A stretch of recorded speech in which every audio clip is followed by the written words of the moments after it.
ไม่ทรงค่ะเมื่อในเป็นวันที่26เดือนธันวาคมที่5ปี2026ในตอนในข่าวสายหมอหอมมีข่าว3ตอนที่มาเปิ้นเผาค่ะตอนที่1มีข่าวงาออกมาว่ามนต์จ้างเจ้าก็หนึ่งหลอมเล่นแอปพลิเคชันหาก็หาโกเสียก็มีโพสต์จ่ายในใกล้เข้าใกล้ออกใน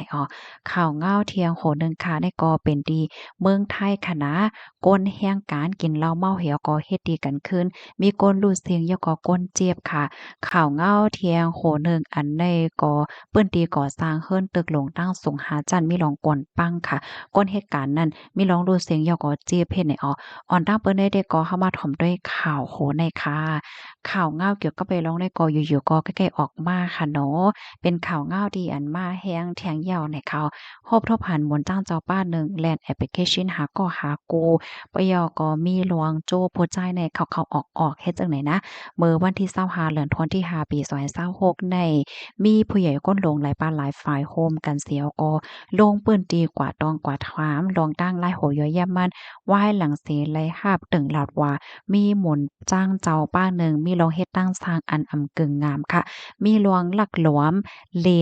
ลนโพจ้ายเป็นหมุนเจ้าเยาก็เลนโพจ้ายเฮ็ดจังไหนคะว่าแน่มีญาติโยมอันเป็นโพจ้ายในคณะเข้าออก โกติแน่อ่ำลายนานั่นขนาดเนาะหนึ่งวันเป็นหนึ่งก็หาสังหาหลายจังได๋เลอเซนั่นก็ยังครบถ้อผ่านคลิปวิดีโอเมือพวงที่อันสืบฟ้นอบโอ้จอมก่อกูว่าซังว่าจังได๋เล่นแอปพลิเคชันหาก็หากูหลายจังได๋เนี่ยค่ะ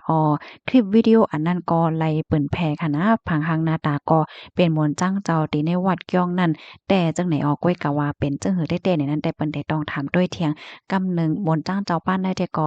อยู่ที่วัดเกี้ยงค่ะนะเมื่อพ้องที่ภูมิพลพรเขาเปิ้นลงกดทัดนั่นจังไหนอ้อม กำแน่ไล่ตองถามมนต์จ้างเจ้าเถียงป้าหนึ่งเนาะก็ลาดว่า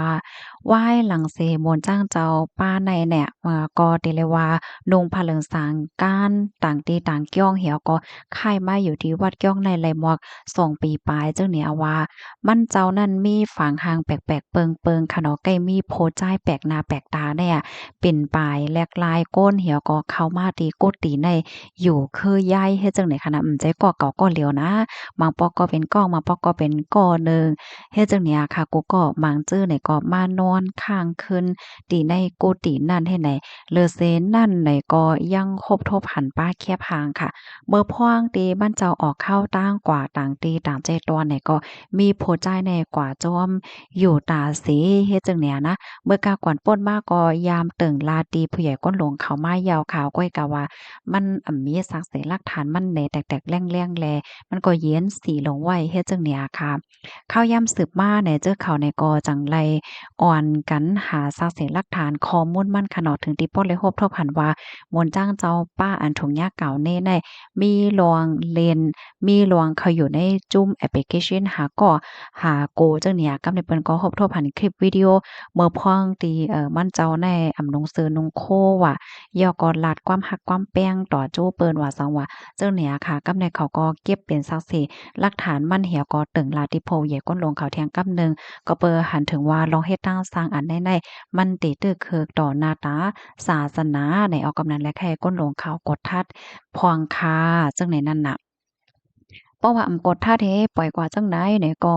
มันเตตึกคือต่อตรงวงศาสนานั่นยาวในตั้งฝ่ายผู้ใหญ่ก็ลงวานก็ลาดว่ามนต์จ้างเจ้าอันถมยากเก่าแน่ๆค่ะนะอยู่ที่วัดเกี้ยวมาใน2 ปีปลายยาวเป็นมนต์จ้างที่อันมีฟิงยามหลีเหมือนจังว่าหมอลาดหมอจ๋ามีตั้งโคตึกเฮียนไว้อยู่ดีจันจอมตีเปิ้นฮ้องว่าปริญญาเอกค่ะเนาะ PhD เฮ็ดจังได๋อ้อก้นหวานตั้งนำตั้งหลายก็อ่อนกันยุ่มยำ นับถือมั่นเจ้าเต้ค่ะมั่นเจ้าไหนก็เจิกป้ายัดย่มยัดตะกาศศรัทธาในคณะกว่าไว้พระราตีหนึ่งเฮ็ดจังเนี่ยเผื่อว่ามาหาพวกเขาจังแนวก็เป็นรองตีอันลีตกใจเด้ซัมบ่ไข่ย่มนั่นน่ะนะจึงหือก็เหย้าค่ะตั้งฝ่ายภูมิพลพรเขาได้ก็เตเข้าใจลองถามด้วยลองตั้งหลายโหย่อยยำมันสืบกว่าว่าจังไหนคะย่อก็ได้ถามป้าที่มั่นเจ้านั่นน่ะเนาะว่าเฮ็ดจังไหนเต้อยู่ห้าเฮ็ดไหนคะข้อมูลตอนนี้ก็ค่ะเลยปีมาที่ห้องการข่าวสดออกไว้เนี่ยค่ะ พี่น้องค่ะถ่อมข่าวเงาโหนย่อมาเจอก็ได้มีความถามค่ะเนาะว่าเฮ็ดหือเฮ็ดหาหลานนั่นเนี่ยมันป้องว่ามนต์จ้างเจ้าอะซ้ำแลใจขึ้นโพดจ่ายจังเนี้ยแค่ว่าจังนั้นน่ะว่าอันที่เปิ้นกล่าวแน่ๆเนี่ยมันเจ้าในมีก็ฮักเป็นโพดจ่ายโพดจ่ายใกล้เข้าใกล้ออกว่าหังว่าเฮ็ดได้นั่นน่ะนะอ้อ เมื่อวานตั้งในค่ะเนาะเพราะว่าเป็นก้นจ้ายไข้ขวาวัดกว่ากี้ฮ้องในเปิ้นก็ได้ย่องอ้ามเนาะอะโลยก้นก็ได้มีใจเสียนใจทำเนาะใกล้กว่าขึ้นวัดขึ้นจ้องน่ะจังซี้เฮ็ดไหนมื้อเหลียวได้ก็เปิ้นก็มีลองทางเทิมจังได๋ป้าค่ะเนาะนางยิ่งก็เหมือนกันค่ะนะเมื่อกูปอกได้เพราะว่าใกล้กว่าวัดกว่ากี้ฮ้องเนี่ยเปิ้นก็ได้ย่องอ้ามเนาะอะโลยใจเสียนใจทำใจหักหน้าเนาะเนี่ยมื้อเหลียวเพราะว่าใกล้ๆกว่าได้เพิ่นได้ทางเทิมเอานะกว่าเฮียงก็มั่วเนาะจังซี้เฮ็ดได้นั่นน่ะเนาะก้อยน่ะว่ามันก็ได้เป็นตีก้อยหนังเก่าค่ะเนาะมั่นใจเลยว่ากูตีได้เป็น เฮ็ดจั่งไหนเนี่ยเอาเพราะว่าเฮาค้ามาด้วยหลวงจั่งไหนแน่เปิ้นได้ก็หันถึงว่ามันเป็นรองตีนหลีนั่นค่ะน่ะเนาะหนังหือมันเต็นหลีเลยออนต้อนเลอเสเก่าหนังหือเต็มละลีเฮ็ดว่าสังว่าจั่งไหนได้ก้นหวานเขาก้นอยู่ขิมกินจำเปิ้นก็ออนกันปักตาไปด้วยอันไรที่มันหลีก็เหมือนเจังว่าแกลีดกว่าว่าจั่งได้เฮ็ดได้ออลูกดีเขาวงาโหได้เสแลกับในเฮามาถ่อมด้วยเขาวงาแทงตอนหนึ่งค่ะในกอมาเถียงยาวค่ะนะแข่งการค่ะ กินเหล้าเมายาพิษกันเขียมกันในว่าเนี่ยมีคนรู้สึกหนึ่งก็ยอก็หมัดหนึ่งก็ค่ะ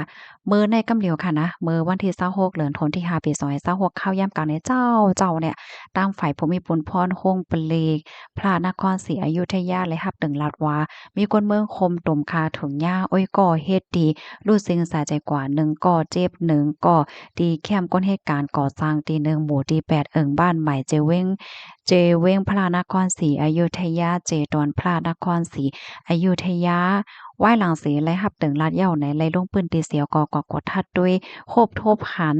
แห่งการก้อนหนึ่งค่ะน้องจื้อห้องว่าเฮ็ดแมดอ่องเนี่ยค่ะว่าแมดอ่องอายุไล21ปีค่ะย่าค้อยเจ็บในเกาค้อยนอกเหลือเสียนั่นคบทบหันป้าก้นเจ็บจื้อห้องว่าเฮ็ดแทดซ้ออายุไล23ปีค่ะสองก็ได้เป็นก้นเมืองคมตุ่มเฮ็ดจังไหนตั้งฝ่ายภูมิพลพรเขาก็ไล่เอาตัวได้ส่งกว่าที่โค้งยาค่ะก้นก็ที่อันเฮ็ดได้ก็จื้อห้องว่าจอโมวินอายุไล25ปีอันนี้ถุงยาติ้งยับก้มตัวไว้ยาวค่ะ กำนันภูมิพลพรเขาก็ไล่ตองถามแห่งการเจ้าไทยค่ะเนาะก็ลาดว่าก้นก้นที่อันเฮ็ดและก้นอันรู้เซ็งกว่าก้นอันเจ็บเจ้าเนี่ยค่ะเขาก็เป็นก้นเหตุการณ์จ้อมกันน่ะเป็นก้นเหตุการณ์ก่อสร้างแต่มันได้ก่อบ่พ้องที่มันจ่ายนั้นนอนหรือว่าอยู่ที่ในห้องเนาะก็เลยยินเสียงสองฝ่ายผิดม้อเถียงกันจังเนี่ยนะเถียงกันลองซังได้ก็มั่วเขาก็เอาตั้งภาษากวับมาแถวก็ลัดกันกว่าลัดกันมาน่ะเนาะมันจ่ายก็ถ่อมป้อฮู้ที่ปองมันเฮ็ดจังเนี่ยค่ะก็เลยออกมาแฮ่ฮามเฮยอก็ปอกเข้ากว่าลือขึ้นไหนค่ะเนาะ ข้าวยำสืบมาเนี่ยเขานั่นก็พิดกันเที่ยงกำหนึ่งค่ะกำนันมั่นใจและดังก้นเจ็บเที่ยงก้นหนึ่งก็ออกมาด้วยเหี่ยวก็กว่าหามนั่นค่ะน่ะหามกว่าหามมาเหี่ยวก็ถึงตีย่าค่อยเจ็บกว่าค่ะเหี่ยวก็ครบทบหันก้นก้อนหนึ่งนอนไว้อยู่ให้ในเพิกเขาก็ด้วยก็สำป้อมถ้วยใจเหย้าเฮ็ดจังไหนนั่นน่ะนะกำนันเพิ่นก็ตึงลัดที่ภูมิพลพรเขาอยู่ดีภูมิพลพรเขาก็ได้ต้องถามลองตั้งไล่หัวย่อยยำมันเหี่ยวก็ได้ปันตัวต่ำกว่าจอมหนักปักเปิงมามีวันเมืองมีเนี่ยค่ะ คอมบอนในกอคาเลปีมาที่ห้องการข่าวสดออกไว้นะคะข่าวเงาลองแห้งการค่ะเนาะกินเหล้าเมาผิดกันเฮ็ดให้ว่าได้นะสำบ่มั่วได้เลยว่าเหือพออ่านด้วยดีได้ตั้งหันถึงคอมเมนต์ได้เปแจ้วค่ะนะเปิ้นว่าได้ กำแน่เฮาค่ะมาถ่อมด้วยข่าวเงาเที่ยงตอนหนึ่งค่ะในซ้ำเป็นเฮิ้นตึกหลงกวนปังค่ะมีคนรู้เสียงสายจากยกก้นเจ็บเมื่อวันที่25เดือนธันวาคมปี2526ข้าวยามกลางในลามม10โมงได้โรงผลิตเมืองศรีสะเกษและรับถึงลาดว่าก้นเหตุการณ์ก่อสร้างอันมีไว้อยู่ที่เนินนางล้านขณะที่ในเฮิ้นตึกหลงอันตึกก่อสร้างไว้อยู่ที่หิมห้อมเซ็นตั้งศรีวิเศษฝ่ายตั้งหลังโรงผลิตเมืองศรีสะเกษนั่นค่ะตั้งฝ่ายภูมิพลพรและฝ่ายมอยาเขาไล่ขิมเนี่ยเถียวก็กว่าจอยเทียมค่ะตีหิมห้อมจันหานั่นค่ะนะคบทบหันไม้อันก่อสร้างว่าเลขว่าเครื่องใจโคตื้อในสัมพ่อหมักมีหมักเบอร์ลงไว้ค่ะกำนันภูมิพลพรเขาก่อนไล่ขิมเนี่ยเอาตัวก้นเจ็บในส่งกว่าที่โค้งยา3ก้อใน3ก้อนั้นชื่อห้องว่านายสังวานอายุ158ปีนายนุ้ยอายุ155ปีและนายพิทักษ์อายุ150ปีค่ะ เจอเขา3ก้อนในเจี๊ยบเฮียงในย้อนว่าตกพัดนั่นน่ะนะข้าวยามสืบมานายสังวานและนายพิทักษ์นั่นรู้เสียงสาใจกว่าตอนตานายน้อยเด็กก็ตึกยดยาโตไว้อยู่ค่ะตั้งฝ่ายหมอยาเขาก็เด้ป้อถาดหมานต้วยที่ออกออว่าสังว่าจังแนวเนาะย้อนก็บ่ว่ามันตกพัดให้แฮงไอ้ไหนก้อยกะว่าตึกโคโตอยู่ค่ะนะตอนดาก็ได้ก็ ตั้งฝ่ายผู้มีปนพรเขาเตกดทัดด้วยก้นเหตุการณ์อันอยู่ตั้งปอตอนเจิ้นนั่นค่ะเนาะอันหันใต้หน้าใต้ตานั่นค่ะน่ะปยก็โหนาก้นเหตุการณ์ว่าป้าเจิมผู้รับเหมาก่อสร้างจังไหนเพิ่มเติมสิค่ะเนาะเตกดทัดป้าว่าก่อสร้างได้จ้องเปิงอยู่5ล็อตเพ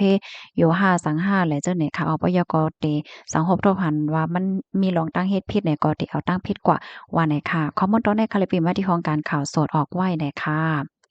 เหตุการณ์ก่อสร้างเนี่ยก็ง่ายค่ะเนาะ เพราะว่าเป็นเพ่มาว่าสังว่าเฮ็ดจั่งใดอะนะย้อนให้พี่น้องเฮาเขาอยู่ได้กินหวานในรอดเพ่กันค่ะอ้อเหมยสงค่ะ